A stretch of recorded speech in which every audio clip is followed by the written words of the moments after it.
बिस्मिल्लाहिर्रहमानिर्रहीम। देखने वालों सुनने वालों को मेरी तरफ से अस्सलाम वालेकुम व रहमतुल्लाहि व बरकातुहू। एक सवाल आया कि सर्दियों का मौसम है तो अक्सर औकात मस्जिद में हीटर लगाया होता है, हीटर के सामने नमाजी नमाज पढ़ते हैं, या घरों में भी हीटर लगाओ तो उसके सामने नमाज पढ़ना पड़ जाती है। तो क्या जो हीटर के अंदर आग है, आग के सामने नमाज पढ़ना ये जायज़ है?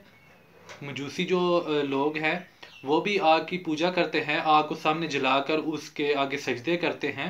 तो क्या ये उनके साथ मुशाबत नहीं बन जाएगी कि हीटर के सामने नमाज पढ़ी जाए और सामने हीट आग मौजूद हो और बंदा नमाज पढ़ रहा हो, सजदा कर रहा हो, तो क्या ये उनके साथ मुशाबत नहीं हो जाएगी? तो जवाब जिक्र करने से पहले अगर आप हमारे चैनल पर नए हैं तो हमारे चैनल को सब्सक्राइब करें और हमारी वीडियो को लाइक करके आगे शेयर भी कर दें। तो सवाल ये था कि मसाजिद में जो हीटर लगे होते हैं, हीटर ऑन है और बंदा नमाज पढ़ रहा है उसके सामने, तो सजदा कर रहा है, सामने अब हीटर मौजूद है, तो क्या इस तरह से नमाज पढ़ना ये जायज़ है? तो उसका जवाब ये है कि बिल्कुल ये जायज़ है।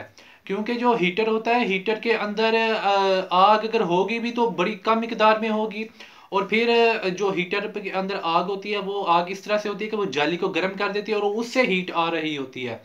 ये कोई इस तरह से आग नहीं कि लकड़ियाँ जमा करके वहां पर आग लगाई हो और उसके सामने बंदा सजदा कर रहा हो और वहां पर अगर नमाज पढ़ी जा रही है तो कोई इबादत की नीयत से, आग की इबादत की नीयत से नहीं बल्कि अल्लाह तबारक तआला की इबादत की नीयत से नमाज पढ़ी जा रही है, तो हीटर के सामने नमाज पढ़ना ये बिल्कुल जायज़ है। हाँ, अगर बंदा किसी ऐसी जगह पर मौजूद है कि वहां पर उसने आग लकड़ियां जमा करके आग जलाई हुई है और वहां पर नमाज पढ़ना पड़ जाए और सामने आग हो, तो वहां पर एहतियात करनी चाहिए कि अगर कोई शख्स देखे तो वो उसे देखने में वो इस तरह ये ना समझे कि ये बंदा आग की पूजा कर रहा है, आग की इबादत कर रहा है।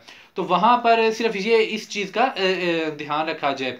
बाकी मसाजिद में जो हीटर मौजूद होते हैं वो आग तो होती नहीं बल्कि वो जाली जो होती है वो जाली गर्म होती है, गर्म होकर वो हीट देती है और उससे गर्माइश आती है। तो इस तरह से अगर बंदा नमाज पढ़ रहा हो और आगे हीटर मौजूद हो तो उसमें वहां पर नमाज पढ़ने में कोई किसी किस्म का कोई मसला नहीं, आप नमाज पढ़ सकते हैं, आपकी नमाज बिल्कुल सही होगी।